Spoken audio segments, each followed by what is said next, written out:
इस प्रकार से ये 8 पुत्र हुए महाराज, और एक कन्या हुई जिनका नाम था सुभद्रा। इनका विवाह अर्जुन के साथ हुआ और उन्हीं के पुत्र हुए अभिमन्यु, और अभिमन्यु के पुत्र हुए परीक्षित। समझे नहीं? अभिमन्यु के ये पुत्र कौन हुए?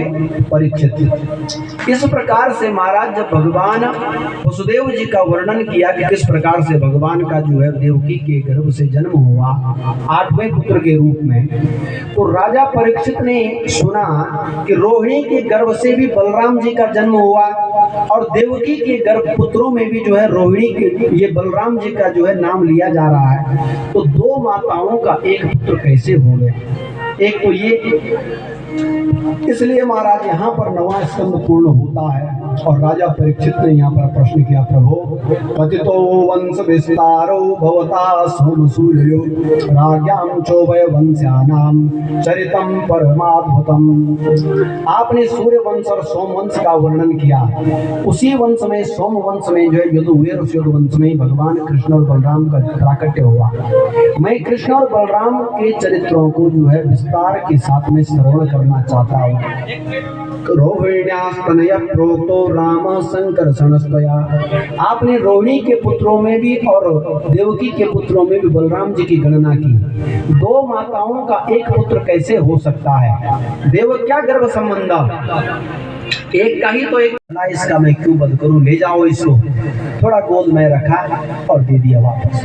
वसुदेव जी महाराज लेकर के वापस आ रहे थे, सो महाराज मार्ग में ही पहुंचे थे कि देवर से नारद कंस के पास पहुंच गए और सब समझा दिया कंस को कि सर्वम वे देवता प्राया उभयोरपि भारत। महाराज कंस क्या कर रहे हो? ये सारे के सारे युद्धवंशी कोई सामान्य नहीं है। वसुदेव देव के अरे सब देवता हैं और देवताओं की ओर से असुरों को विनाश करने का चक्र चल रहा है। ये तुम देवताओं की भाषा नहीं समझ पाओगे, उनका गणित। पहला कौन है, आखिरी कौन है, ये समझना बड़ा मुश्किल है, बाकी तुम जानो। और देवर से नारद वहां से चल गए। कंस समझ गया कि ये सब के सब देवता है और हमारे पद की ये तैयारी करने के लिए जन्म लिए हैं यहाँ मनुष्य बन करके। तो महाराज वसुदेव जी को बुलाया, बुला करके उस बालक को जो है दोनों हाथों से पकड़ करके एक पत्थर पर पटका, उसकी जो है हत्या कर दी कंस ने।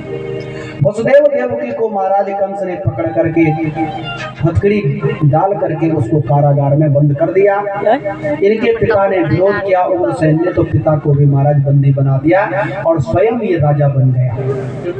स्वयं राजा बनने के पश्चात महाराज इसने अपने सब जो असुरों को आज्ञा दे दी कि जाओ सब युद्धवंशियों को जहां भी मिले जो गुलामी स्वीकार करे तो ठीक, अन्यथा इनको मारो, काटो, भगाओ इनको यहाँ से। और असुरों ने महाराज उत्पात मचाना शुरू कर दिया ब्रजमंडल में। सारे युद्धवंशी बेचारे जहां तहां भाग सकते थे, कुछ भागे जान बचा करके, कुछ ने उसकी चाकरी स्वीकार कर दी करना।